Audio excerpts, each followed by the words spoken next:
wabarakatuh. Shalom Namo Buddhaya, salam sejahtera bagi kita semua dan salam harmoni. Perkenalkan, nama saya Niputu Gita Suci Maharani dengan NIM 2311011005 yang pada kesempatan kali ini akan mempraktekkan konseling kognitif dengan setting layanan konseling kelompok. Selamat pagi anak-anak. Pagi, Bu. Baik, bagaimana kabarnya hari ini? Baik. Baik, sesuai dengan sebelum-sebelumnya, untuk yang bertugas memimpin doa dipersilakan. Saya Bu. Baik, doa akan saya pimpin. Marilah kita mulai dengan mengatur nafas, menarik nafas dalam-dalam, dan memusatkan hati serta pikiran kita pada saat ini. Ya Tuhan yang Maha Esa, kami bersyukur atas kesempatan yang Kau berikan kepada kami untuk berkumpul hari ini dalam suasana belajar dan berbagi ilmu. Terima kasih atas nikmat kesehatan, akal, dan semangat yang Kau limpahkan, sehingga kami dapat hadir di sini dengan penuh harapan. Kami mohon, berikanlah kami ketenangan hati dan kecerdian pikiran agar kami dapat menerima ilmu dengan baik dan mengaplikasikannya dalam kehidupan. Bimbinglah kami agar selalu rendah hati dalam belajar, sabar dalam menghadapi kesulitan, dan gigih dalam mengejar cita-cita. Ya Tuhan, dalam perjalanan hidup kami, terkadang kami merasa lelah, jenuh, dan ragu. Kami mohon kekuatan dan semangat baru agar kami dapat bangkit dan terus berusaha tanpa putus asa. Ajarkan kami untuk selalu bersyukur, menghargai proses, dan melihat setiap tantangan sebagai kesempatan untuk tumbuh dan belajar. Kami juga berdoa agar Engkau menjaga kami dari segala hal yang dapat menghalangi kemajuan kami, baik dari dalam diri maupun lingkungan sekitar. Lindungilah kami dari rasa iri, dengki, dan kebencian, serta tanamkanlah sikap saling menghormati dan tolong-menolong di antara kami. Ya Tuhan, berikanlah kami kemampuan untuk menjadi pribadi yang bijaksana, berakhlak mulia, dan bermanfaat bagi orang lain. Bantulah kami untuk selalu menjaga persatuan dan kerukunan, serta membangun lingkungan belajar yang aman, nyaman, dan penuh kasih sayang. Kami juga berdoa untuk guru-guru dan semua orang yang membimbing kami. Semoga Engkau memberkati mereka dengan kesehatan, kesabaran, dan kebijaksanaan dalam mendidik dan membimbing kami. Ya Tuhan, semoga setiap langkah kami hari ini dapat menjadi bagian dari perjalanan menuju masa depan yang lebih baik. Berikanlah kami kemampuan untuk memanfaatkan waktu dengan sebaik-baiknya, dan semoga ilmu yang kami peroleh menjadi cahaya yang menerangi jalan kami. Kami serahkan segala harapan dan doa ini kepadamu dengan penuh keyakinan dan keikhlasan. Amin. Doa dapat diakhiri.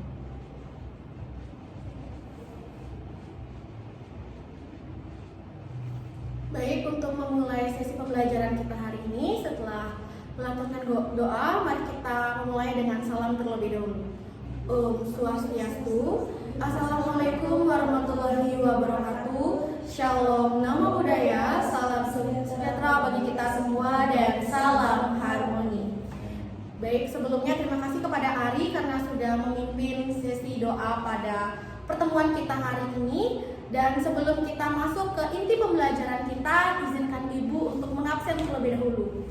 Untuk Nimade Ayu Sari Puspadana, Hadir. Nikomang Ari Amreni, Hadir Ibu. Ikade Dwi Artaputra, Hadir, Bu. Muradana Jaya. Hadir, Bu. Baik, terima kasih karena kalian sudah bisa hadir dengan lengkap pada pertemuan kita hari ini. Karena di sini kita akan membahas topik yang sangat menarik dan bahkan sering kita temukan pada kehidupan sehari-hari. Nah, jadi sebelum itu izinkan Ibu untuk bertanya kepada kalian bagaimana keadaannya atau perasaannya hari ini. Apakah sedang dalam suasana yang sedih, senang, ataupun sedang cemas karena sekarang kan kalian tengah memasuki ulangan tengah semester. Jadi apa yang kalian rasakan saat ini sebelum kita memulai sesi pembelajaran kita? Mungkin dari Ayu Sari bisa mengungkapkan. Baik, terima kasih atas waktunya Ibu. Kalau akhir-akhir ini kan sudah mulai memasuki minggu UAS, jadi saya sedikit merasa takut dan cemas akan UAS yang diberikan oleh dosen. Baik, terima kasih Ayu Sari sudah mau berpendapat. Dan Ibu harap di pertemuan kita yang selanjutnya lebih banyak lagi yang berani untuk mengungkapkan argumen dan pendapatnya. Nah, jadi di sini kita akan membahas topik yang sangat serius, bahkan sangat sering kita temukan Ada yang tahu apa topik kita hari ini? Tidak, Ibu. Baik, jadi topik kita hari ini adalah bullying. Yang dimana bullying itu sering dan sangat sering kita temukan pada lingkungan sekitar kita. Apakah benar seperti itu? Benar, Ibu. Baik, jadi di sini kita akan membahas bullying yang lebih intens lagi, yaitu bullying verbal. Yang dimana sebelum kita membahas lebih jauh, mari kita cari tahu dan mari kita pahami terlebih dahulu apa yang dimaksud dengan bullying verbal. Jadi dari adik-adik sekalian, apakah ada yang mengetahui, apakah ada yang pernah mendengar tentang bullying verbal? Dan mungkin agar kita di sini sama-sama terbuka, Ibu ingin menanyakan kepada kalian satu persatu dan mengungkapkan pendapat kalian terkait apa yang dimaksud dengan bullying verbal. Jadi bisa dimulai dari Ari terlebih dahulu. Baik, terima kasih Bu atas kesempatannya. Dari pengalaman saya, bully verbal itu merupakan bully yang dilakukan melalui kata-kata atau ucapan. Baik, terima kasih Ari atas jawabannya. Kita keep jawaban Ari terlebih dahulu. Dilanjutkan oleh Ayu Sari. Baik, terima kasih atas waktunya Ibu. Sama seperti Ari, mungkin saya sedikit menambahkan yang dimana melalui kata-kata itu berupa penggunaan bahasa yang kasar, merendahkan, menghina, atau mengintimidasi seseorang. Baik, kita keep juga jawaban dari Ayu Sari. Dilanjutkan oleh Murah Dananjaya. Oke, baik, terima kasih kesempatannya Ibu. Jadi pendapat saya juga sama seperti teman-teman tadi. Bullying verbal itu simpelnya adalah melalui ucapan yang padahal walaupun hanya melalui ucapan tidak ada tindakan fisik, tapi efeknya kepada mental dari lawan kita itu juga sangat berpengaruh. Mungkin itu dari saya. Baik, terima kasih jawabannya Murah Dananjaya. Dan dilanjutkan oleh Kadek Dwi Arta Putra. Kalau dari saya sendiri itu masih sama seperti teman-teman yang lain, itu perundungan yang memang melalui kata-kata maupun lewat media seperti itu. Baik, Ibu sangat bangga dan Ibu sangat senang atas pendapat dari kalian semua. Dan semua sudah benar. Jadi apa yang kalian ungkapkan itu memang benar. Bullying verbal itu adalah bentuk perundungan atau penindasan terhadap orang lain dengan menggunakan kata-kata yang menyakitkan, merendahkan, bahkan juga dapat mengancam bagi korbannya. Kemudian kata-kata tersebut biasanya ditunjukkan untuk menghina fisik seseorang, kemudian juga cara berbicara, kemudian bisa saja itu digunakan untuk membuli cara berpakaian sang korban tersebut, atau bahkan bisa juga membuli karena latar belakangnya seperti agama, ras, atau bahkan latar belakang keluarganya. Nah, jadi di sini bullying verbal itu bisa berupa mengejek atau memberi julukan negatif, seperti misalnya ada korban yang dikatakan, kamu gendut. Nah, itu termasuk bullying verbal. Kemudian juga kata-kata bodoh, kampungan, itu juga termasuk ke dalam bullying verbal. Kemudian di sini juga menyindir dan merendahkan secara terus-menerus, itu juga termasuk ke dalam bullying verbal, karena di situ korban akan merasa direndahkan. Bahkan sang korban itu nantinya akan tidak percaya diri pada saat sang pelaku itu mengungkapkan kata-kata seperti itu. Kemudian juga berbicara dengan nada kasar, itu jatuhnya itu menghina. Kemudian itu juga sudah termasuk ke bullying verbal atau perundungan verbal. Nah, jadi di sini mungkin kata-kata ini terasa candaan bagi kita, atau bahkan tanpa kita sadari kita pernah melakukan hal tersebut. Nah, jadi di sini gunanya pada sesi pembelajaran hari ini kita mengidentifikasi apakah kita pernah melakukan hal tersebut dan apa dampaknya bagi korban dan bagaimana cara kita menangani situasi tersebut. Jadi di sini juga bullying verbal sering terjadi antara siswa dan sering dianggap tidak berbahaya karena seorang pelaku yang menggunakan bullying verbal atau melantunkan perundungan verbal ini merasa bahwa fine-fine saja selagi korban tidak merasa kesakitan. Karena sang pelaku itu merasa, saya tidak memukul, saya hanya mengungkapkan kata-kata. Nah, jadi di situ merasa bahwa itu tidak berbahaya bagi sang korban. Padahal faktanya di sini sangat berpengaruh bagi korban, yang dimana itu dapat menimbulkan luka batin bagi korban, atau bahkan hal paling fatal itu sang korban bisa saja depresi atau bahkan tidak memiliki keinginan untuk hidup di dunia.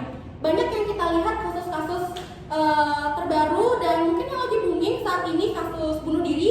Nah, itu juga salah satunya faktornya dari bullying verbal. Kemudian apa saja sih dampak dari bullying verbal selain yang saya jelaskan barusan? Apakah ada yang ingin berpendapat untuk Ayu Sari? Baik, kalau dari saya sendiri itu dampaknya itu ke mental saya sendiri ya, karena pernah satu pengalaman itu dari keluarga sendiri itu mengatakan saya yang tidak secara fisik, jadi saya masih mengingatnya sampai sekarang. Jadi dari yang sudah dikatakan itu menjadi trauma yang mendalam bagi diri saya sendiri. Baik, terima kasih Ayu Sari sudah berani mengungkapkan argumennya terkait dampak bullying verbal bagi sang korban. Jadi sangat benar yang sudah diucapkan oleh Ayu Sari. Di situ di saat sang korban diberikan kata-kata yang tidak enak atau bahkan menyakiti hati. Nah, sang korban akan merasa kepercayaan dirinya itu menurun drastis. Bahkan tidak akan berani untuk bersosialisasi dan berinteraksi dengan lingkungan sekitarnya. Kemudian setelah dia turun rasa percaya dirinya, apa yang timbul? Dia akan malu, dia takut atau bahkan kehilangan harga dirinya. Dia tidak akan pernah muncul dan akan mengurung diri, tidak berani bersosialisasi karena merasa bahwa dirinya itu rendah dan merasa sangat tidak pantas untuk ada di sini. Kemudian juga dia menarik diri dari lingkungan sekitar. Mungkin saja bisa dianggap sebagai orang yang introvert. Kenapa? Karena dia tidak mau berbaur dengan lingkungan sekitarnya. Kemudian dia menjadi pasif, yang dimana dia akan takut berbicara, kemudian bahkan takut juga masuk ke sekolah. Misalnya ada siswa yang seperti itu. Nah, dia itu akan takut masuk sekolah karena dia takut dibully lagi, takut dirundung lagi, takut diberikan kata-kata yang tidak enak lagi. Dan di sini juga seperti yang saya jelaskan sebelumnya, dalam beberapa kasus korban akan mengalami stres dan bahkan dia akan merasa depresi atau bahkan kehilangan semangat hidup untuk ada di dunia ini. Jadi sebelum kita lanjut ke materi inti kita, saya ingin kalian menjawab dengan jujur dalam hati. Apakah saya pernah mengejek orang lain?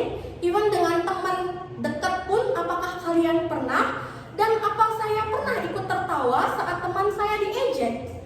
Kemudian, apakah saya pernah merasa bangga saat orang lain menangis karena kata-kata saya? Nah, jadi silakan kalian merenungkan diri terlebih dahulu apakah kalian pernah melakukan hal tersebut, dan jikalau di sini ada yang berani untuk mengungkapkan kalau pernah melakukan hal tersebut, tidak apa-apa karena sesi kali ini sangat terjaga kerahasiaannya. Karena dalam bimbingan konseling ada yang namanya asas kerahasiaan. Jadi apapun argumen kalian, apapun yang ingin kalian utarakan akan terjaga di sini kerahasiaannya. Jadi kita di sini tidak mencari siapa yang salah, tapi di sini kita belajar untuk menyadari bahwa kata-kata yang kita ucapkan itu akan menjadi senjata untuk orang lain dan dapat melukai orang lain walaupun tidak melukai secara fisik. Jadi apakah di sini ada yang ingin jujur dan berani berpendapat terkait pertanyaan saya barusan? Baik, Ari, dipersilakan. Baik, sebelumnya terima kasih atas kesempatannya. Mungkin secara nggak langsung aja, saya kan di keluarga berempat, saya punya adik kecil. Nah, dia tuh kulitnya emang agak lebih hitam lah dari kita semua. Jadi kayak saya kadang manggil dia kayak badang gitu. Jadi mungkin itu termasuk bullying verbal juga ya. Cuman kebetulan adik saya juga menyadari bahwa memang kulit dia itu lebih gelap dari saudaranya yang lain gitu. Jadi mungkin dalam hatinya itu kayak terbesit, kenapa aku dibilang kayak gitu, padahal kayak sama persaudaraan gitu. Itu sih Bu. Baik, terima kasih Ari karena sudah mengungkapkan pendapatnya dengan jujur, dan itu merupakan suatu kebanggaan pada diri Ari karena Ari sudah berani untuk mengungkapkan apa yang Ari rasa itu salah untuk diri Ari. Nah, jadi di sini seperti yang saya katakan sebelumnya, kita tidak mencari di sini siapa yang benar, siapa yang salah. Tapi bagaimana kita hari ini dapat mengubah pikiran-pikiran dan perilaku-perilaku kita yang seperti itu ke arah yang lebih positif lagi. Jadi di sini Ibu ingin kalian memahami bahwa seseorang mengejek orang lain itu biasanya pikiran-pikiran yang muncul itu di kepalanya seperti yang dicontohkan tadi. Kalau bisa bikin orang ketawa, pasti kita disukai. Kemudian teman yang beda itu aneh, wajar kalau diejek. Itulah pikiran-pikiran yang negatif yang muncul sebelum kita melakukan ejekan tersebut. Nah, jadi pikiran-pikiran tersebut itu biasanya akan muncul secara otomatis. Kita merasa bahwa itu hal biasa. Tapi, tahukah kalian bahwa apa yang kita rasa itu biasa ternyata benar-benar berpengaruh pada korban. Pikiran-pikiran irasional kita yang kita pikirkan dan kita lantunkan kepada korban itu sangat melukai korban.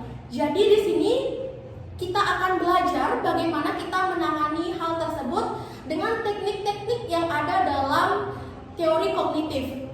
Baik, untuk mengatasi atau bagaimana cara kita menghadapi situasi perundungan verbal atau bullying verbal kita yang sudah Ibu sempat jelaskan di awal, mari kita hadirkan di sini suatu teknik yang dapat membantu kita menghadapi situasi tersebut.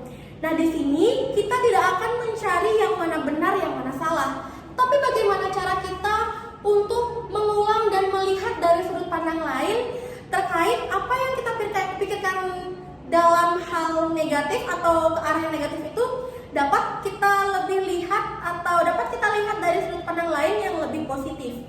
Nah, jadi teknik yang dapat kita gunakan untuk menangani situasi tersebut yaitu teknik reframing. Apakah dari adik-adik sekalian sudah ada yang pernah mendengar ataupun mengetahui terkait teknik reframing ini?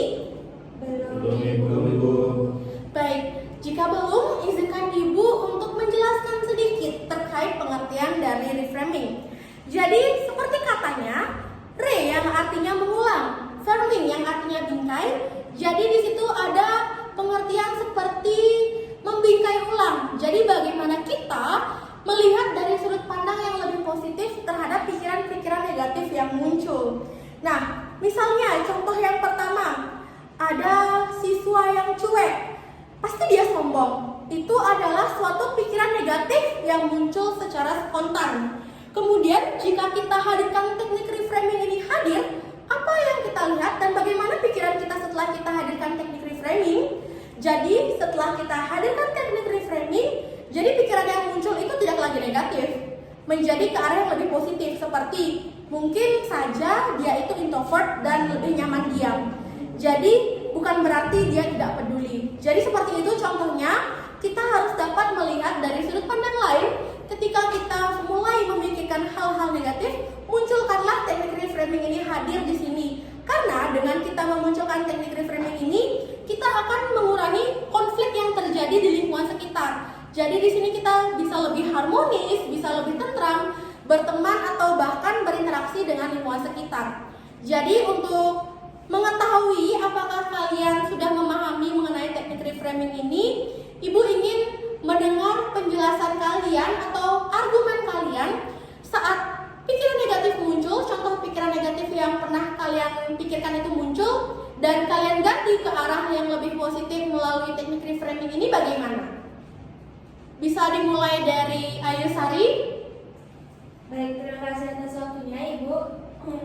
Jadi di saat awal semester itu kita kan lagi gencar-gencarnya luring kuliah. Nah, itu ada salah satu teman saya itu yang selalu duduk sendiri di pojok. Itu dia tuh sama sekali nggak mau bergaul, sama sekali nggak mau ngomong sama kita. Jadi di saat saya melihat teman saya kayak gitu, setiap perkuliahan offline itu, saya mikirnya kok dia sombong banget ya, nggak mau beradaptasi sama kita, nggak mau ngomong sama yang lain, sama sekali tuh nggak mau ngomong gitu. Kalau diajak ngomong tuh paling gimana ya, balasnya itu singkat-singkat. Jadi saya mikir kok sombong banget sih, kayak cuek banget orangnya gitu. Tapi setelah saya mendengar penjelasan dari Ibu mengenai teknik reframing tadi itu, saya bisa merubah atau membingkai ulang pikiran saya itu menjadi yang lebih positif. Jadi setelah saya mengetahui pengertian dari teknik reframing dan menerapkan dari teknik keramik itu, saya saat melihat temannya itu, saya berpikiran, oh mungkin dia memang orangnya termasuk susah beradaptasi dengan lingkungan baru. Jadi saya tidak lagi berpikiran negatif, tapi saya berusaha untuk mengajak dia untuk berinteraksi dengan kita, lalu mengajak dia pelan-pelan ngomong sama semuanya, terbuka, sehingga saya itu merasa nyaman dan juga dia merasa nyaman dan tidak perlu takut lagi untuk ngomong atau bersosialisasi dengan teman-teman sekelas. Baik, berikan tepuk tangan untuk Ayu Sari karena sudah berhasil menerapkan teknik reframing hadir di sekitar Ayu Sari dan mengubah pikiran negatif itu menjadi ke arah yang lebih positif. Jadi apakah teman-teman sekalian atau adik-adik sekalian itu sudah dapat memahami terkait pengertian serta cara menerapkan teknik reframing itu hadir untuk menangani kasus-kasus seperti contohnya itu bullying verbal atau bahkan permasalahan-permasalahan lain yang sering kita temukan di lingkungan sekitar. Baik, terima kasih karena kalian semua ini sudah dapat mendengarkan dan dapat mencerna apa yang saya ungkapkan dan dapat mengimplementasikan dan mempraktikkan langsung terkait teknik reframing ini. Jadi di sini Ibu ingin kalian mengetahui bahwa bullying verbal itu bukan hanya soal ucapan, tapi juga soal pola pikir kita. Yang dimana pikiran negatif itu bisa diubah menjadi pola pikir yang lebih empatik, yang lebih positif, yang lebih rasional. Jadi setiap dari kita menciptakan suasana sosial yang lebih aman dengan cara memilih pandangan atau kata-kata yang akan kita lantunkan terhadap orang lain. Jadi kita pikirkan terlebih dulu, apakah kata-kata yang akan saya ucapkan ini akan menyakiti orang lain atau tidak. Itu bisa dicoba juga untuk mengurangi perundungan verbal atau bahkan konflik-konflik yang terjadi di lingkungan sekitar kita yang sering kita temui. Jadi apakah adik-adik semua dapat diakhiri pembelajaran kita hari ini? Dapat, Ibu. Apakah siap untuk mengikuti pembelajaran selanjutnya? Siap, Ibu. Baik, terima kasih atas apresiasi dan atas semangat kalian di hari ini. Semoga kalian dapat menerapkan langsung terkait teknik reframing ini di lingkungan sekitar kalian. Untuk mengakhiri sesi pembelajaran kita hari ini, mari kita akhiri dengan doa dan salam penutup yang akan diwakili langsung oleh Ari Anggreni. Baik, untuk itu doa akan saya pimpin. Marilah kita hening sejenak, menarik nafas dalam-dalam dan memisahkan hati serta pikiran kita. Mari kita tutup pertemuan hari ini dengan mengucapkan rasa syukur atas kesempatan belajar yang telah kita jalani bersama. Semoga suasana belajar dan bekerja kita selalu dipenuhi rasa hormat dan pengertian. Doa dapat diakhiri. Untuk itu pertemuan hari ini saya tutup dengan salam. Om Santi Santi Santi Om. Wassalamualaikum warahmatullahi wabarakatuh. Shalom, namo buddhaya, salam sejahtera bagi kita semua dan salam harmoni.